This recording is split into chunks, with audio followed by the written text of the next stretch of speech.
We will review the Bose 901 Series 2 and above soon. The Bose 901 Series 3 and above replaced the speaker surrounds from material to foam. That causes deterioration over time and needs professional service when the foam breaks down. Venn Audio specializes in Bose 901 restorations. If you need any of our services, please feel free to reach out to us or drop us a comment below.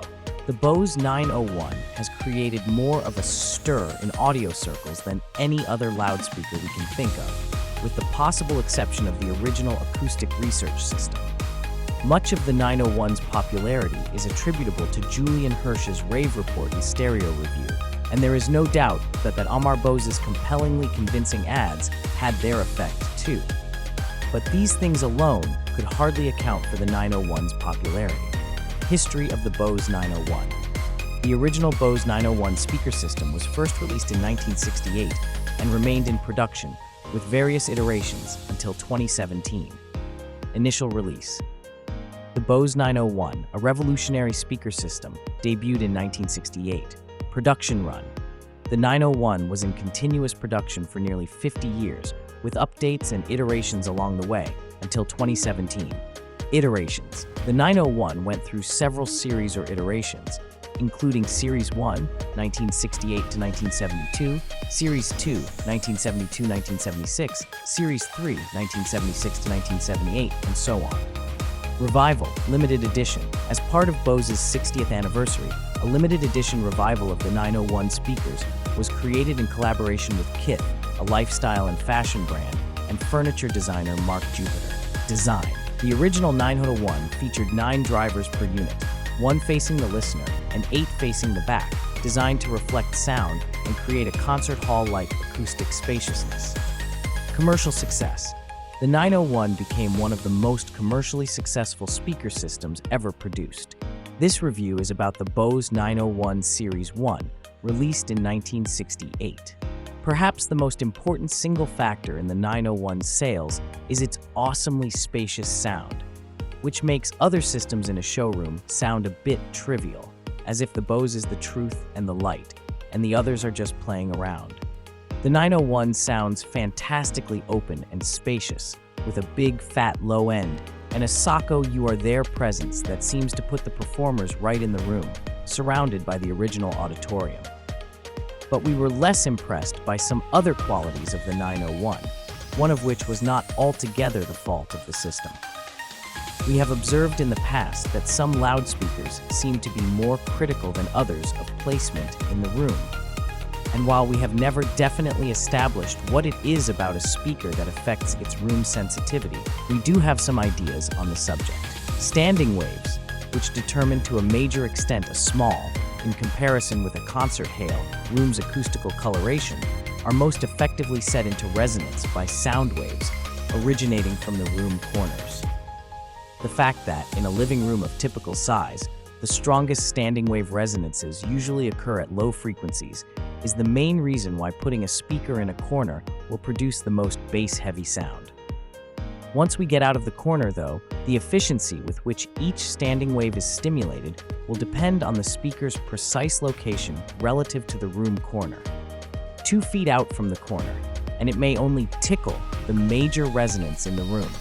That peak then will be less severe than with the speaker cornered. 3 feet out, and that particular resonant mode may not be excited at all. The response may be perfectly smooth there, but another resonance, which may have been completely suppressed 2 feet from the corner, may now be fully excited, producing a peak at another frequency. The larger the room, the less critical the speaker placement is likely to be.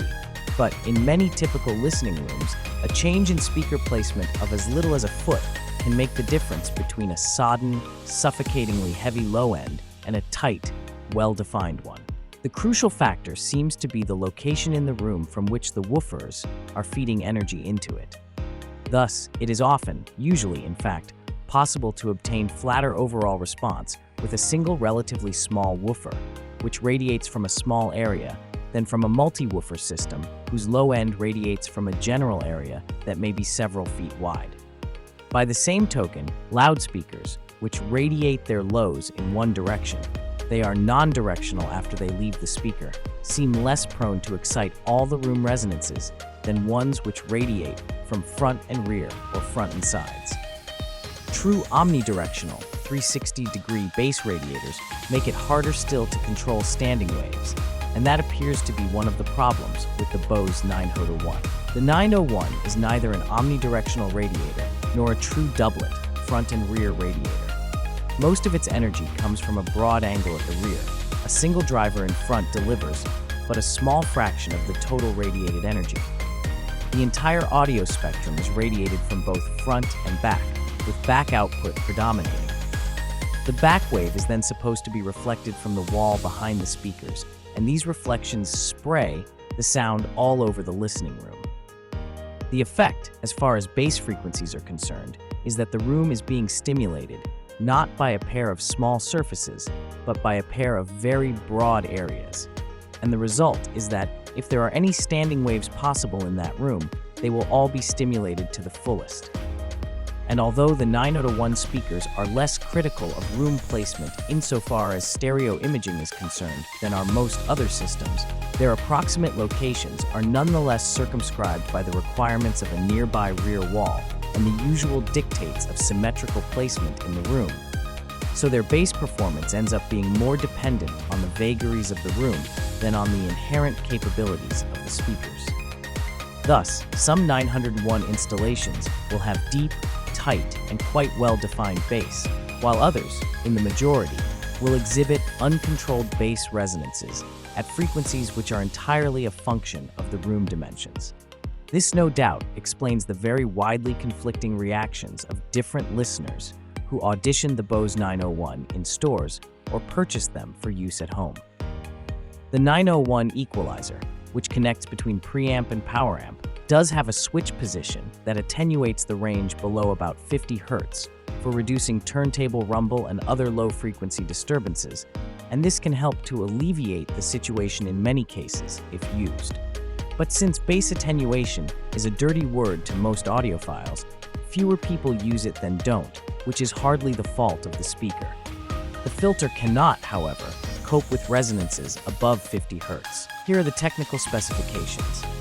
Moving coil loudspeaker housing, 9 full-range 4-inch cone drivers arranged for 11% direct radiated and 89% reflected sound. Supplied with variable active equalizer consolette. Nominal impedance, 8 ohms. Power handling is 20 watts with a recommended amplifier of 270 watts, maximum. Full range, 9 by 4.5-inch speakers.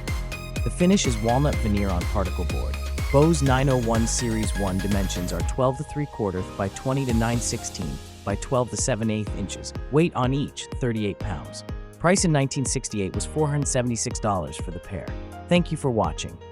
If you enjoyed our video, please show us your support by subscribing to our channel.